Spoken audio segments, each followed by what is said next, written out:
ये कहानी है मायापुर की रहने वाली सविता की। पूरा मोहल्ला उसे सविता भाभी के नाम से बुलाता है और उनका जबरदस्त आशिक है। हो भी क्यों ना, सविता भाभी ने अपनी अदाओं से सभी के दिल पर जादू जो चला रखा है। वो जिधर से भी गुजरती, उनकी अदाओं को देखकर सभी के मुंह से आहें भरते हुए एक ही बात निकलती, सविता भाभी को फुर्सत में बनाया गया है। आज सुबह सुबह सविता भाभी ऐसे तैयार हो रही थी जैसे कि उन्हें किसी शादी में जाना हो। उसके पति आलोकनाथ ने जब उसे इस तरह से तैयार होते देखा तो उसने उसे टोक भी दिया। अरे इतना तैयार होने की क्या जरूरत है, पास वाले जनरल स्टोर तक ही तो जाना है। आलोकनाथ की बात सुनकर सविता भाभी ने उसे घूर कर देखा और कहा, आप ज्यादा चबड़ चबड़ मत करो और मुझे मत सिखाओ कि मुझे कितना तैयार होना है कितना नहीं। खुद तो मंदिर के बाहर बैठे भिखारी की तरह रहते हो और चाहते हो कि मैं भी तुम्हारी तरह ही रहूं। सविता की बात सुनकर आलोकनाथ चुप हो गया।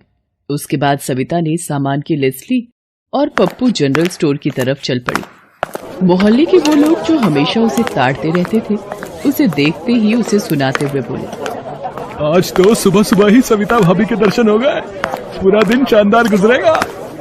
सविता भाभी उन लोगों की बातों को मुस्कुराते हुए सुन रही थी और पप्पू जनरल स्टोर की ओर बढ़ती चली जा रही थी। वो जनरल स्टोर पहुंची और मुस्कुराते हुए दुकान मालिक से कहा, गुड मॉर्निंग। अपने बही खातों में उलझे पप्पू ने जब सविता भाभी की आवाज सुनी तो अपने गंदे दांतों को निपोड़ते हुए उससे कहा, आज तो वाकई गुड मॉर्निंग हो गई सविता भाभी। सविता ने उसकी बातों का जवाब अपनी कातिलाना मुस्कुराहट से दिया। फिर सविता ने पप्पू जनरल स्टोर वाले को अपने साथ लाई सामानों की लिस्ट दी और उससे कहा, पप्पू भैया जरा मेरा सामान जल्दी से पैक कर दो, उनको ऑफिस जाना है। अरे सविता भाभी भैया मत बोलिए, पप्पू बोलिए ना, अच्छा लगता है। अरे वही पप्पू जी। जी नहीं, सिर्फ पप्पू। अच्छा बाबा पप्पू। आय हाय सविता भाभी, आपके मुंह से अपना नाम सुनकर कुछ कुछ होने लगता है। उसकी बातों को सुनकर सविता खिलखिलाकर हंस पड़ी। सिर्फ कुछ कुछ ही होता है पप्पू जी। सविता ने ये बात इस अंदाज में और लंबी लंबी सांसें लेते हुए कहा कि पप्पू झेंप सा गया और सविता से कहा, सविता भाभी मैं घर पर भी डिलीवरी देता हूँ, अगली बार से सिर्फ कॉल कर दीजिएगा, बंदा आपकी खिदमत में हाजिर हो जाएगा। बंदा? मेरा मतलब है आपका सामान आपके घर तक पहुंच जाएगा। फिर पप्पू ने सारा सामान उन्हें दिया और 4,000 रुपए का बिल सविता को थमा दिया। बिल देखकर सविता ने कहा कि क्या पप्पू जी, आपने कोई छूट नहीं दिया क्या? आपको तो पता है मैं आपकी परमानेंट ग्राहक हूँ। अरे ऐसा नहीं है सविता भाभी, मैंने तो आपको पूरी छूट दी है। वो क्या है ना कि पूरे 4 महीने का बिल है ना, इसलिए इतना अधिक है। ओह, मैं तो भूल ही गई थी। अच्छा इसे भी लिख लीजिए, अगले महीने सारा क्लियर कर दूंगी। सविता की बात सुनकर पप्पू उसकी तरफ घूर कर देखने लगा तो सविता ने कहा, कोई प्रॉब्लम तो नहीं है पप्पू जी? प्रॉब्लम? अरे नहीं नहीं। सविता ने अपना सामान उठाया और फिर से एक कातिलाना मुस्कान देती हुई वहां से चली गई। ये उसकी अदाओं का जलवा ही था कि पूरे 1 साल से वो बिना किराया दिए ही किराए के मकान में रह रही थी। पिछले शनिवार को भी जब मकान मालिक उदय चंद्र किराया मांगने गया तो, क्या उदय चंद्र जी, मैं कहीं भागी तो नहीं जा रही आपको छोड़कर?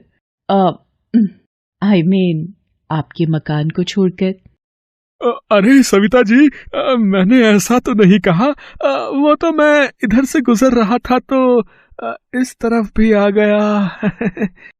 ये सुनकर सविता ने अपना हाथ धीरे से उदय चंद्र के हाथों पर रख दिया और तेज आहें भरती हुई बोली, हाँ क्या उदय चंद्र जी, आप बिना बड़े मतलबी हैं, इधर से गुजर रहे थे तो आए, कभी मन बनाकर भी आइए, हमें तो आपका इंतजार रहता है। सविता की बात सुनकर 3 बच्चों के पिता उदय चंद्र का दिल भी किसी फुटबॉल की तरह उछलने लगा। वो उस दिन भी बिना किराए लिए सविता के यहाँ से वापस चले गए। इस तरह ना जाने कितने लोगों से सविता ने बिना पैसे दिए अपना काम निकाल लिया था। उसका पति जो बहुत ही सीधा था और मामूली तनख्वाह पर नौकरी करता था, उसे ये सब बिल्कुल पसंद नहीं था, लेकिन सविता ने उसे पूरी तरह दबा कर रखा हुआ था। एक दिन की बात है, आलोकनाथ रात को अपने ऑफिस से लौट रहा था तो उसको मोबाइल पर किसी अननोन नंबर से फोन आया। हेलो, आलोकनाथ जी बोल रहे हैं? जी, आप कौन? अरे आलोकनाथ जी, नाम में क्या रखा है? वो आपसे एक काम था। जी कहिए ना। उसके बाद उस आदमी ने जो कहा उसे सुनकर आलोकनाथ को ऐसा लगने लगा कि वो कहीं जाकर अपना सिर पटक ले। बार बार उसके कान में उस आदमी की वही बात गूंज रही थी। अरे शर्माइए मत आलोकनाथ जी, खुलकर बोलिए ना, क्या है आपकी बीवी का रेट? देखिए, मैं आपसे तमीज से बात कर रहा हूं और आप हैं कि मेरी पत्नी के बारे में उल्टी सीधी बातें कर रहे हैं। अरे ऐसा क्या कह दिया मैंने? पूरे मोहल्ले में आपकी बीवी की अदाओं के चर्चे हैं। अरे हम तो सिर्फ उन अदाओं की कीमत पूछ रहे हैं। आलोकनाथ क्या जवाब देता, उसने फोन काट दिया। उस दिन के बाद तो कोई ना कोई उसके फोन पर कॉल करता और उसकी पत्नी का रेट पूछता। एक दिन तो मोहल्ले का एक आदमी जिसका नाम अमर था, उसने सामने से ही आलोकनाथ से ये बात पूछ दी। ये आप क्या बकवास कर रहे हैं अमर जी? भला इस तरह की बात कोई करता है क्या? आपको पता नहीं हम लोग कितने सीधे साधे लोग हैं। अरे किस बात पर इतना भड़क रहे हैं आप? हैं, मैंने ऐसा क्या गलत पूछ लिया? पूरे मोहल्ले के लोगों के साथ आपकी बीवी गुलछर्रे उड़ाती है, ये बात आपको पता नहीं है क्या? बड़े आए सीधे साधे लोग हैं। आलोकनाथ का सिर शर्म से जमीन में गड़ गया। उस दिन उसने तय कर लिया कि चाहे कुछ हो जाए, वो अपनी पत्नी से इस बारे में जरूर बात करेगा। घर पहुंचते ही उसने अपनी पत्नी से इस बारे में कहा और ये भी बताया कि लोग उसके बारे में क्या सोचते हैं। उसकी बातों को सुनकर सविता चिढ़ गई। आप भी ना बड़े नैरो माइंड के हो। अरे औरत किसी से हंसकर बात कर ले तो ऐसा क्या गुनाह कर दिया?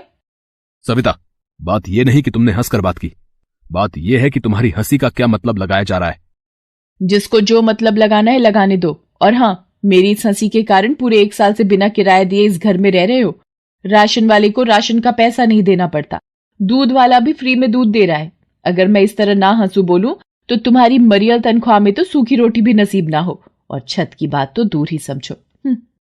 सविता, जिसकी जितनी चादर हो उतना ही पैर फैलाना चाहिए। माना कि मैं कम कमाता हूं, लेकिन इतना भी कम नहीं कमाता कि तुम्हें पेट भर ना खिला सकूं। प्लीज तुम ये सब करना छोड़ दो, इससे तुम्हारी बदनामी होती है। देखिए, आप अपना लेक्चर बंद करिए और मुझे जो करना है करने दीजिए, नहीं तो मैं घर छोड़कर चली जाऊंगी। आलोकनाथ अपनी पत्नी को बहुत प्रेम करता था। वो उसकी भलाई चाहता था, लेकिन वो तो अपनी धुन में रहती थी। हालांकि उसकी पत्नी ने कभी कोई गलत काम तो नहीं किया था, लेकिन उसकी छवि गलत बन गई थी। लेकिन उसे पता नहीं था कि एक दिन उसकी यही छवि उसे कितना शर्मसार करने वाली है। एक दिन जब वो घर में अकेली थी, तभी 2 लोग उसके घर का दरवाजा खटखटाने लगे। उसने दरवाजा खोला तो 2 अनजान लोगों को दरवाजे पर खड़ा देखा।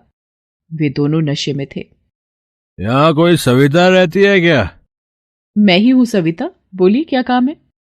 काम तो वही है जो पूरे मोहल्ले के साथ तुम करती हो, बस वो हमें तुम्हारा रेट पता नहीं है, जरा वो बता दो तो काम हो जाएगा।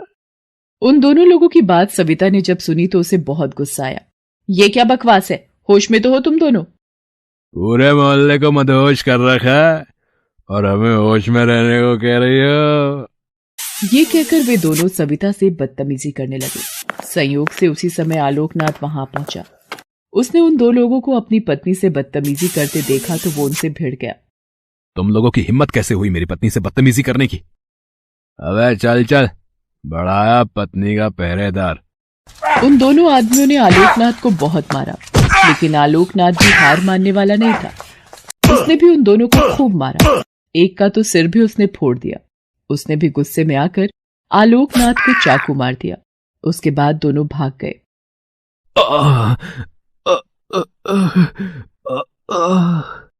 आलोकनाथ के पेट से खून निकल रहा था। कराहते कराहते वो बेहोश हो गया। सविता ने जब ये देखा तो तुरंत उसे लेकर अस्पताल पहुंची। डॉक्टरों ने उसका इलाज शुरू किया। पूरे 48 घंटे बाद वो होश में आया। जब उसे होश आया तो सविता उसके पैरों के पास बैठी हुई थी। उसकी आंखों से लगातार आंसू बह रहे थे। मुझे माफ कर दीजिए जी, मैंने कभी आपकी बात नहीं सुनी, अपनी ही मस्ती में मस्त रही, आपका अपमान किया और आपकी बेइज्जती भी कराई। लेकिन मुझे नहीं पता था कि मैं उस बारूद में आग दे रही हूँ जो कल मुझे तो झुलसाएगा ही, आप भी उसकी चपेट में आ जाएंगे। सविता, जो बीत गई उसे भूल जाओ और नया जीवन शुरू करो, क्योंकि बीते को याद करते रहने से वर्तमान खराब होता है।